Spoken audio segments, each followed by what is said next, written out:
குணத்ரய விபாக யோகத்தில் பகவான் கிருஷ்ணர் 3 குணங்களை நமக்கு அறிமுகப்படுத்துகின்றார். ஏற்கனவே குணங்களை அவ்வப்பொழுது குணம் என்ற வார்த்தையை பகவான் கூறினார். இதில் குணங்களினா என்ன என்ற லட்சணங்களையும் அவற்றினுடைய சொரூபம் தன்மைகளையும் அந்த குணங்களில் எந்தெந்த குணத்தில் எந்தெந்த எண்ணத்தோடு இருந்தால் அதனுடைய குணங்களை பற்றி கூறிய பகவான் அந்த குணங்களினால் அடையக்கூடிய பலன் என்ன என்று இதில் பகவான் கூறுகின்றார். அதாவது குணங்களினுடைய லிங்கம் என்ன என்பது பகவானுடைய கருத்து. குணங்களினுடைய லிங்கம்னா அடையாளம்னு பேர். நம்ம எந்த குணத்தில் இருக்கோம் அப்படிங்கிறது அடையாளம் என்ன என்று பகவான் இதில் வரிசையாக நம்ம பார்த்து வர்றோம். ஆக குணங்கள் என்ன என்றால் குணங்கள் 3 குணம் நம்ம ஏற்கனவே பார்த்த கருத்து தான். சத்துவ குணம், ரஜோ குணம், தமோ குணம் என்று 3 குணங்கள் இருந்தது. ரஜோ குணம் தமோ குணம், சத்துவ குணம் சத்துவகுணம்ங்கிறது அறிவை அடைகின்றது, பிரகாசத்தை செய்கின்றது. அதாவது 5 இந்திரியங்களால் நாம் வேலை செய்தால் அது சத்துவகுணத்தில் இருக்கின்றோம். 5 இந்திரியங்களும் தத்தம் வேலைகளில் பிரகாசமாக இருந்தால், கண் பிரகாசமாக இருந்தால், காது பிரகாசமாக சப்தத்தை கேட்டால், நடந்தால், உண்டால் சத்துவ குணத்தில் இருக்கும். அதற்கு ஜஸ்ட் ஆப்போசிட் உண்ணவில்லை, பிரகாசமில்லை, இருட்டு, இரவு, தூக்கம் என்றால் நம்ம தமோ குணத்தில் இருக்கின்றோம். அறியாமை, மயக்கம், மோகம் தமோகுணம். அப்போ 2க்கு நடுவில் செயல்கள் செய்து கொண்டு இருந்தால் அது ரஜோகுணம். செயல்கள் ஆசை, பேராசை, துன்பம், துயரம் இதெல்லாம் நமக்கு ரஜோகுணம்னு பார்த்தோம். அப்போ சத்துவகுணம்ங்கிறது சுகஸ்வரூபம், அமைதியை நாம் அனுபவித்தால் அது சத்துவகுணம். ஓரளவு அமைதியாக இருப்போம்ல, அந்த அமைதியை அனுபவித்தால் அது சத்துவகுணம். சுகஸ்வரூபகன்னு சொல்வார். ஆக ரஜோகுணம் துன்பம். அப்போ துயரப்படும் பொழுது நாம் ரஜோகுணத்தில் இருக்கின்றோம். கனவு காணும் பொழுதோ அல்லது அறியாமையில் இருக்கும் பொழுதோ, சோம்பலோ அல்லது செய்ய வேண்டிய காரியத்தை செய்யாமல் இருக்கும் பொழுதோ, அல்லது எது சரி எது தவறு என்று தவறை சரியாக நினைத்து அதில் நாம் பயணித்தால் தமோகுணத்தில் இருக்கின்றோம் என்று பொருள். இதே ஒவ்வொன்றுக்கும் ஒரு லிங்கம் சொல்லுவாங்கள்ல, ஒரு அடையாளம். அதனால் இந்த இடத்துல சொல்கிறாரு, ஆனால் இப்போ நம்ம சத்துவ குணத்தினுடைய லட்சணங்களை கூறுவதற்கு காரணம் அது நாம் சத்துவ குணத்தில் எப்பொழுதுமே இருக்க பழக வேண்டும் சொல்கிறார். சத்துவ குணத்தில் நம்ம இருக்க பழகணும்னு சொன்னார். அதே இந்த குணங்களை பற்றி ஆராய்ச்சி செய்து நம்ம எப்பொழுதுமே சத்துவ குணத்தில் இருப்பதாக நாம் மனதை பக்குவப்படுத்த வேண்டும். நல்ல குணங்களை வளர்ப்பதன் மூலம், நல்ல பண்புகளை வளர்ப்பதன் மூலம், தர்மமான காரியங்களை செய்வதன் மூலம் நாம் சத்துவ குணத்தை வளர்த்து கொள்ளலாம். சத்துவ குணத்திலேயே நாம் இருக்க வேண்டும் சொல்கிறார்.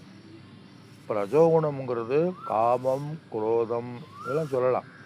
லோபம், மதம், ஆச்சரியம்ங்கிறது ரஜோகுணம். சத்துவகுணங்கிறது அதுக்கு ஆப்போசிட். பொறுமை, அமைதி, சுகம் எல்லாம் என்னது சத்துவகுணம். ஆக நம்ம வாழ்க்கையில் செய்கிற சாதனைகள் முழுவதும் இந்த சத்துவகுணத்தை வளர்ப்பதற்காகவும் சத்துவகுணத்தில் இருப்பதற்காக பூஜை, புனஸ்காரங்கள், பிரார்த்தனை இதெல்லாம் சத்துவகுணத்தை வளர்ப்பதற்காக. காலையில் உடற்பயிற்சி, நடைப்பயிற்சி, யோக பயிற்சி இதெல்லாம் ரஜோகுணம். காலையில் தூங்குவது தமோ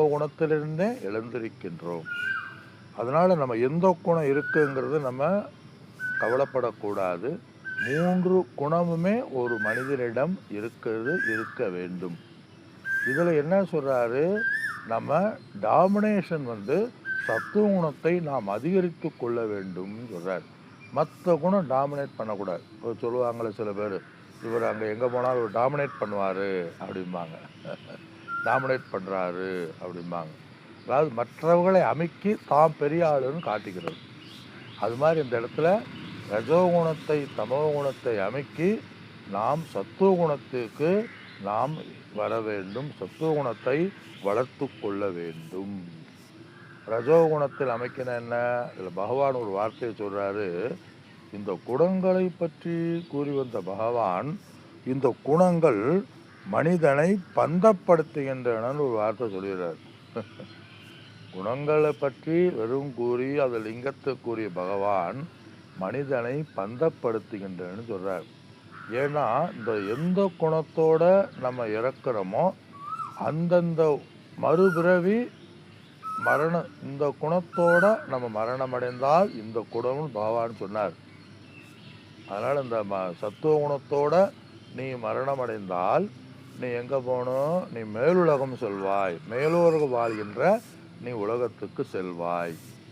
உயர் சான்றோர்கள் வாழ்கின்ற உலகம், மரணத்துக்கு பின்பு செல்வாய்ங்கிறார். ரிஷிகள் ஞானிகள் உலகத்தில் போவோம், அல்லது சான்றோர்கள்னால் பிரம்ம ஞானிகள் பிரம்மா இருக்கிற உலகத்துக்கு செல்வோம். நரகலோகம் போக மாட்டோம். நரகலோகம்னா மேல் உலகம். இந்த லோகத்தில் பார்த்தீங்கன்னா நீ சத்துவகுணம் லீட்ஸ் டு ஞானம் சொல்கிறார். இந்த இடத்துல சத்துவகுணம் ஞானத்துக்கு நம்மை வழிவகுக்கும், ஆத்ம ஞானத்திற்கு நம்மை கொண்டு செல்லும். இது மரணத்துக்கு பின்பு உயர்ந்த லோகத்தை நீ அடைவார் என்று பகவான் கூறினார். இப்போ இந்த கருத்தில் வேறு ஒரு நூல்களினுடைய வேறு அத்தியாயத்தினோட நோக்கத்தோடு பார்க்கும் பொழுது, நான் சத்துவகுணத்திலிருந்தால் மரணப்படைந்த பின் உயர்ந்த லோகத்துக்கு போகிறதுக்கு ஒரு பக்கம் இருந்தாலும், இப்போ நான் என்ன பண்ணுவேன், இப்போ நான் சத்துவகுணத்தை வளர்க்கனால நான் எங்கே போவேன்னு சொல்லணும்ல. அப்படி அந்த ஆங்கிளில் பார்த்தோமா, இப்போ நம்ம சத்துவகுணத்தில் வளர்த்து கொண்டால் நம்ம இறந்த பின்பு உயர்ந்தவர்கள் லோகத்துக்கு போகிறதுங்கிற பகவான் சொல்கிறார். இப்போ உயிரோடு இருக்கும் பொழுது நம்ம சத்துவகுணத்தை வளர்த்து கொண்டால் நம்ம உயர்ந்த இடத்திற்கு, உயர்ந்த குருவிடம் நாம் செல்வோம். உயிரோடு இருக்கின்ற சான்றோர்களிடம், குறிப்பாக குருவிடம் செல்வோம். இன்னும் சுருக்கமாக சொன்னால், சத்துவகுணத்தை ரொம்ப வளர்த்து கொண்டால் நாம் ஆத்ம ஞானத்தை பெறுவதற்குரிய மனநிலைக்கு நாம் செல்வோம்னு அர்த்தம். இப்போ ஒருத்தர் கிளாஸு கேட்க மாட்டுறாரு, டைம் இல்லை, அங்கங்கே சுற்றிக்கிட்டே இருக்காரு அப்படின்னா என்ன அர்த்தம்? குணத்தினுடைய ஆங்கிளில் பார்த்தா அவர் ரஜோகுணத்தில் இருக்கிறாரு. எங்கேயும் போகிறதில்ல, வெளியவும் போகிறதில்ல, சும்மா ஒரே இடத்துல உட்காராரு. ஆனால் சாதனைகளும் பண்ணுறதில்ல, சும்மா உட்காந்துருக்காருன்னா தமோ குணத்தில் இருக்கிறாருன்னு அர்த்தம். அதனால தான் விவேகானந்தர் நீ சும்மா உட்காந்துருக்கிறத விட ஃபுட்பால் விளையாடுன்னு சொன்னார். அது காரணம் இதே. சும்மா உட்காந்துருந்தா நம்ம தமோ குணம் மேலிட்டு விடும். நாமளே ஒரு ரூமில் படுத்தமோ உட்காந்தோ இருந்தால் ஒரு கை கால் இதெல்லாம் வலிக்க ஆரம்பிச்சு ஒரு மாதிரி டல்லாக ஆயிடும், சோம்பேறித்தன மாதிரி ஆயிடும். கொஞ்சம் எழுந்து ரஜோகுணத்தில் நடந்து கொடுத்துட்டு அங்கங்கே நடந்து கொடுத்து வந்தால் நம்ம அடுத்து படிக்க தோன்றும். எந்திரிச்சோடனே தியானம் பண்ணால் தூக்கந்தே வரும். எந்திரிச்சு கொஞ்சம் நடை பண்ணி பல்லக்கில் விளக்கிட்டு கொஞ்சம் உடற்பயிற்சி காலுகையை அழைச்சிட்டு உட்காந்தா சத்துவ குணத்தில் நம்ம உடனே சத்துவ குணத்துக்கு போகலாம். அதே என்னுடைய இப்போ நான் சொல்கிற கருத்து, மரணத்துக்கு பின்பு மேலுலகம்னு சொன்னார். இந்த இடத்துல உயிரோடு இருக்கும் பொழுது சத்துவ குணம் மேலோர்களிடம் சான்றோரிடம் செல்லும். குறிப்பாக ஆத்ம ஞான விசாரத்திற்கு நம்மை அழைத்து செல்லும் சத்துவ குணம் மேலோங்கி இருக்கும் பொழுது. சத்சங்கத்துக்கு நம்மை அழைத்து செல்லும் எடுத்துக்கலாம். ஆத்ம ஞானம் இல்லை, வேறு எந்த ஆன்மீக மா மார்க்கத்துக்கும் நம்ம அழைத்து செல்லும். கர்மயோகம் செய்கிற இடத்துக்கோ, இல்லை பக்தி யோகத்துக்கோ, கர்ம யோகத்துக்கோ, இல்லை ஞான யோகத்திற்கோ நாம் நாம் சத்துவகுணம் நம்மை அழைத்து செல்லும் சொல்கிறார். அப்போ ரஜோகுணம் நம்ம எங்கே அழைத்து சொல்லும் அப்படின்னு பார்த்தா, நம்ம ரஜோகுணம் லீட்ஸ் டு கர்மயோகம், பக்தி யோகம் சொல்கிறார். அதனால் தமோகுணம் நம்ம தமோகுணத்தை நம்ம எங்கே அழைத்து சொல்லும், மிருகங்கள் வாழ்கின்ற லோகத்திற்கு நம்மை கொண்டு செல்லும்னு பகவான் சொல்கிறார். இந்த இடத்துல தமோகுணத்தில் மிருகங்கள் கீழான லோகத்திற்கு அழைத்து சொல்லும். மிருகமாக பிறப்போம். தமோகுணத்தில் மரணமடைந்தால் நாம் மிருகமாக பிறப்போங்கிற அனிமல்ஸ் சொல்லுவாங்கள்ல, அந்த மாதிரி சொல்கிறாரு. இப்போ நம்ம தமோகுணத்தில் இருந்தால் என்ன செய்வோம், அதே மாதிரி கீழான எண்ணங்கள் உடையவரிடத்தில் நம்மை அழைத்து செல்லும். மது மாமிசம், எந்த நேரமும் மது, எந்த நேரமும் மாமிசம், அறியாமை, தர்மப்படி அதர்மப்படி நடத்தல், எது சரியோ எது உண்மையோ எது பொய்யோ அப்படி இல்லாமல் பொய்யின்படி நம்ம போதல், இதெல்லாம் பார்த்திங்கன்னா நம்மளை இப்படி அழைத்து சொல்லும். இதற்கு பாபா அந்த இடத்துல கூற விரும்புகின்றார். அப்போ நம்மளுடைய நோக்கம் சத்துவகுணத்திற்கு தமோகுணத்தை தாண்டி ரஜோகுணத்தை தாண்டி சத்துவகுணத்திற்கு சென்று நாம் அதைவிட குணாதீதனாக நாம் ஆக வேண்டும் சொல்றார். அப்போ ரஜோகுணத்தில் மரணம் அடைந்தால் எங்கும் ராஜச குடும்பத்தில் நம்மை சென்று சேர்க்கும். ராஜன செயல் புரிகின்ற விவசாய குடும்பத்திலேயோ இல்லை வைசீக குடும்பத்திலேயோ நம்மை சேர்க்கும். அப்போ இந்த குடும்பத்தினுடைய அடிப்படையில் பார்த்தா சத்துவகுணம் நம்ம எங்கே சேர்க்கும், சத்துவகுணம் வேலை குறைவாக ஆன்மீகத்தில் அதிகமாக ஈடுபடுகின்ற சேர்க்கும். மதி இது ஆசை, கோபம், குரோதம், மது, இதெல்லாம் என்னது, இதெல்லாம் ரஜோகுணம். உண்மைதானே? இதெல்லாம் நம்ம ஒவ்வொரு குணமும் ஒரு வாழ்க்கையை நம்ம அழைத்து செல்லும்னு இந்த இடத்துல பகவான் கூறினார். அதே இடத்துல சொல்கிறார். அதே இந்த இடத்துல பகவான் இப்பொழுது என்ன சொல்கின்றார் நம்ம இப்போ பார்த்தீங்கன்னா, சத்துவகுணத்திலிருந்து இப்போ இந்த இடத்துல நம்ம இறுதியாக பார்த்தது சென்ற இதுவரை கூறுகின்ற கருத்துக்களில் சுருக்கமாக பகவான் சொல்கிறார். என்ன சொல்கிறாரு, அதாவது சத்துவகுண ஒவ்வொரு குணத்தையும் வளர்த்து கொள்வது எப்படி அப்படிங்கிற இந்த இடத்துல பகவான் சொல்கிறார். ஒவ்வொரு குணத்தையும் வளர்த்து கொள்வது எப்படி அப்படிங்கிறத நம்ம 16வது 17 ஸ்லோகத்தில் நம்ம சென்றதில் பார்த்தோம். கர்மணம் சுகிருதஸ்யாகு, நற்கர்மத்தின் பயன் சாத்வீகமும் பரிசுத்தம். அப்போ சத்துவகுணத்தை வளர்க்கணும்னா நல்ல கர்மங்களை செய்ய வேண்டும். எப்படி நம்ம எப்படி நான் சத்துவகுணத்தை வளர்த்துக்கிறது அப்படின்னா, நல்ல பண்புகள், நல்ல கர்மங்கள், புண்ணியங்கள், தானம், தவம், இதெல்லாம் யஜ்ஞம், வழிபாடு, இதெல்லாம் நல்ல குணம். அது பரிசுத்தம் என்பர். நம்ம மனதில் உள்ள சித்த சுத்தி, மன தூய்மை அடையும், அந்தக்கரண தூய்மை அடையும், விருப்பு வெறுப்புகளை அகற்றும் சொல்கிறார். அதே சாத்விக நிர்மல பரம். ரஜகத்து பலம் துக்கம். ரஜோகுணத்துடைய பலன் துயரம் அப்படிங்கிறார்.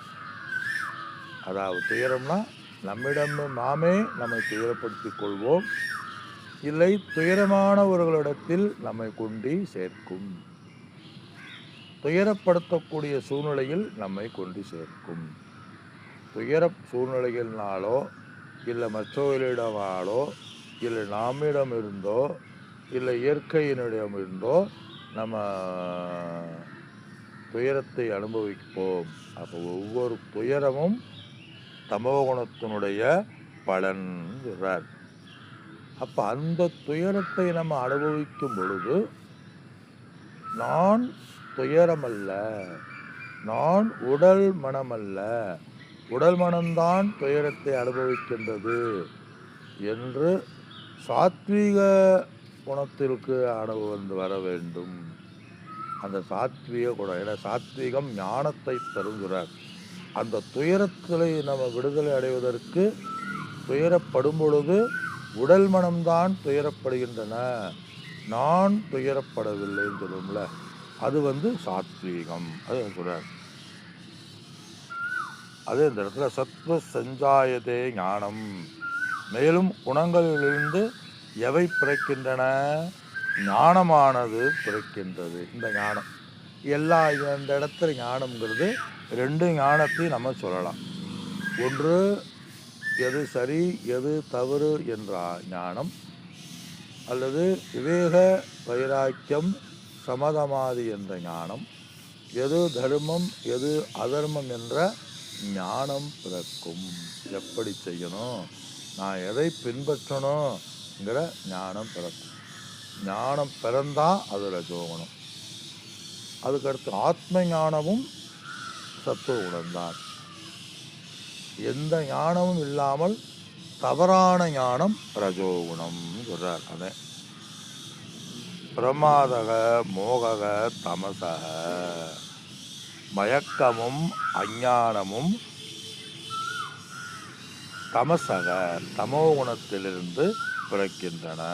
அதாவது தவறுதல், மயக்கம் சொல்றார். இந்த இடத்துல தவறுதல்னா செய்ய வேண்டியதை செய்ய தவறுதல், செய்ய வேண்டியதை செய்யாமல் இருத்தல், நமக்கென்று விதிக்கப்பட்ட கடமையை நாம் தட்டி கழித்தல் தமோகுணம், நமக்கென்று இட்ட கட்டளையை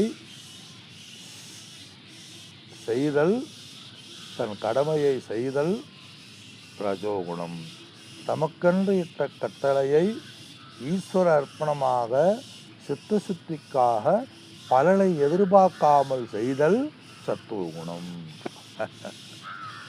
எண்ணற்ற சாஸ்திரங்கள், எண்ணற்ற கருத்துக்கள் இருக்கு.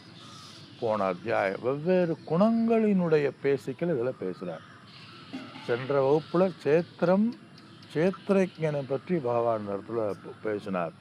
இந்த இடத்துல குணங்களை பற்றி பகவான் பேசுகின்றார். இந்த குணத்தினுடைய அடிப்படையில் சென்ற அத்தியாயத்தில் நம்ம பார்த்தா சேத்திரம் என்பது முக்குணங்கள் வடிவமானது. பொதுவாக சேத்திரம்னார் அந்த சேத்திரம் காரணம். இந்த உலகத்தை படைத்து காத்து அழிப்பது மாயை.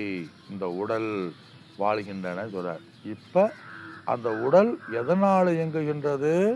அந்த உடல், அந்த சேத்திரம் முக்குணங்களால் ஆனது. அந்த சத்துவம் ரஜஸ் தமஸ்ன்னு வெவ்வேறு விதமாக சொல்றார். இந்த சேத்திரத்தை பற்றி இந்த இடத்துல அத்தியாயம். இன்னும் சேத்திரஜனை பற்றி பேசலை. குணங்களை கடந்த குணாதீதன் வரும்போது சேத்திர யஜ்ஞத்துக்குள்ள இதில் போவார். பக்தி யோகம்னு பார்த்தா சாத்விக குணம், பக்தி யோகம் சாத்வீகம், பலனை எதிர்பார்க்காமல் செய்தல் சாத்வீகம், பலனை எதிர்பார்த்து செய்தல் ராஜசம், செயல் செய்யாமலே இருத்தல் தாமசம். பக்தி யோகத்தில் நம்ம சொல்லலாம். அதுக்கு முதல்ல தெய்வீகம் அதெல்லாம் சொன்னோம். வேல்யூ, சந்நியாச யோகம், கர்மயோகம் சாத்வீகம், சாங்கிய யோகம் சாத்வீகம், கர்மயோகம் ரஜஸ் கலந்த சாத்வீகம். எல்லாமே வாழ்க்கை, எல்லா இதுமே மூன்றும் கலந்துதான் இருக்கும். ஆத்ம ஞானத்தை அடைந்தவர்கள் கூட மயக்கம் இருக்கும். எல்லா நேரமும் அவேர்னஸாக விழிப்புடன் இருப்பான்னு சொல்ல முடியாது. எல்லா நேரமும் அவர்கள் சரியான முடிவை எடுப்பார்கள், எல்லா நேரமும் சரியான நடவடிக்கை எடுப்பார்கள் என்று கூட நம்ம சொல்ல முடியாது. அதே என்னுடைய சாரத்தை நாம் புரிந்து கொள்ள வேண்டும். பகவான் இதில் சொல்லி இருக்கின்றார். தவறுதல், மயக்கம் சொல்றார். இறக்கிறத பற்றி நம்ம ஏற்கனவே நம்ம பார்த்துட்டோம். ஞானம் பிறக்கின்றன. ரஜோகுணத்திலிருந்து தமோ குணத்தின் தவறுதலும் மயக்கமும் ஏற்படுத்துகின்றன என்று பகவான் கூறி 18 இந்த இடத்துல 18வது ஸ்லோகத்தில் மேலும் சொல்லி அந்த குணத்தை மேலும் அதை விளக்குகின்றார். இப்பொழுது நம்ம 18வது ஸ்லோகத்துக்கு செல்வோம். ஊர்த்வம் கச்சந்தி சத்வஸ்தः ஊர்த்வம் கச்சந்தி சத்வஸ்தः மத்யே திஷ்டந்தி ராஜசாः மத்யே திஷ்டந்தி ராஜசாகம் ஜகன் ஜகன் யுகுணவிருத்திஸ்தः ஜகன் யுகுணவிருத்திஸ்தः அதோ கச்சந்தி தாமசாகம் அதோ கச்சந்தி தாமசாக. இந்த ஸ்லோகத்தினுடைய சாரம் ஊர்த்வம் கச்சந்தி சத்வஸ்தன்னு சொல்றார். ஊர்த்வ மூலமத சாகம் சொல்லுவாங்களே, மேலே சத்துவகுணமுடையோர் ஊர்த்வம் கச்சந்தி சத்வஸ்தக கிரகஸ்தக மாதிரி சத்வஸ்தக அப்படிங்கிறார். சத்வஸ்தகனா சத்துவகுணத்தில் இருப்பவன், சத்துவகுணத்தை பின்பற்றுபவன். அதாவது சத்துவகுணம் இந்த இடத்துல பகவான் சொல்றாரு, ஒழுக்கமுடையோன். தேவலோகம் போன்ற மேல் உலகங்களில் அவன் பிறக்கின்றான் சொல்றார். போனதுல மரணம் அடைந்தா, சத்துவகுணத்தில் மரணம் இருந்தா மேல் லோகம்னு சொன்னார். அது மாதிரி அவன் மீண்டும் பிறப்பு எப்படி வரும்னா, இந்த இடத்துல சத்துவகுணத்தில் ஒழுக்கமுடையவன் குணம், தேவலோகம் போன்ற மேல் உலகங்களில் அவன் பிறக்கின்றான். இந்திரலோகம் பிரம்மலோகத்தில் அவன் பிறக்கிறான். அதே போனதில் உயர்ந்த லோகம்னு பொதுவாக சொன்னார். இந்த இடத்துல அந்த உயர்ந்த லோகம்னா என்ன அப்படிங்கிறது இந்த இடத்துல பகவான் மேல் உலகத்தில் அவன் பிறக்கின்றான் சொல்றார். ரஜோகுணத்தில் பிறந்தவன் என்ன, எப்படி பிறக்கிறான்? மத்தியே திஷ்டந்தி ராஜசாக. மத்திய லோகத்தில் பிறப்பவன் மத்திய லோகத்தில் பிறக்கின்றான். யாரு? ராஜசாக. ரஜோகுணத்தில் இருப்பவன் மனிதர்களிடத்தில் அவன் பிறக்கின்றான் சொல்றார். மனிதர்களிடையே அவன் பிறக்கின்றான். ஜகன்ய குணவிருத்திஸ்தக அதக கச்சந்தி தாமசாக. ஜகன்யனா கடை குணமாக தமோ குணத்தார் உறக்கம் சோம்பல் உடையவர்களாக இருப்பதனால் விலங்குகளிடையே அவர்கள் பிறக்கின்றார்கள். தமோ குணத்தில் இருக்கிறவங்க விலங்குகளிடையே விலங்கு வயிற்றில் பிறக்கிறார்கள். இப்போ நாய்கள் பூனைகள் இதெல்லாம் பார்த்திங்கன்னா, நாய் நல்லா சாப்பிடும், நல்லா தூங்கும். சில நாய்கள்லாம் பார்த்திங்கன்னா 24 நேரம் தூங்கிட்டே இருக்கும். அதை பார்த்தாலே நமக்கே ஆசை வரும், இவ்வளோ ஆனந்தமாக தூங்குதே, நமக்குத்தானே ஏகப்பட்ட பிரச்சனை இருக்குது, ஏகப்பட்ட வேலை இருக்குன்னு தோன்றும். அது மாதிரி இந்த இடத்துல பகவான் இதில் சொல்கிறார். தாமசாக அந்த 18வது ஸ்லோகத்தில் பகவான் இதில் மிகவும் விளக்கமாக சொல்கிறார். இந்த இடத்துல பகவான் அதை விளக்குகின்றார். எந்தெந்த லோகத்தில் எப்படி எப்படி இருக்கிறார்கள் சொல்லி அதில் லோகத்தை பற்றிய பகவான் இந்த இடத்துல 18வது ஸ்லோகத்தில் இந்தந்த பிறவியில் இப்படி இப்படி நீ இறந்தால் இவ்வாறு பிறப்பாய் அப்படின்னு பகவான் குணங்களை பற்றி விளக்குகின்றார். குண சங்கம் ஊர்த்வம் கச்சந்தின்னு பகவான் சொல்றார். அதாவது இறந்த பின்பு இந்திரன் தேவலோகம் முதல் யோகங்களை அடைகிறார்கள். இறந்த பின்பு அதனுடைய சாரம். கீழான தாழ்ந்த லோகத்தில் அவர் இருக்கிறார்கள், தமோகுணத்தில் இருப்பவர்கள். தூக்கம் சோம்பல் இந்த பிறவியில் யார் மிருகமாக பிறப்பா? இந்த பிறவியில் தமோகுணத்தில் இறந்தால். தமோகுணம்னா என்ன?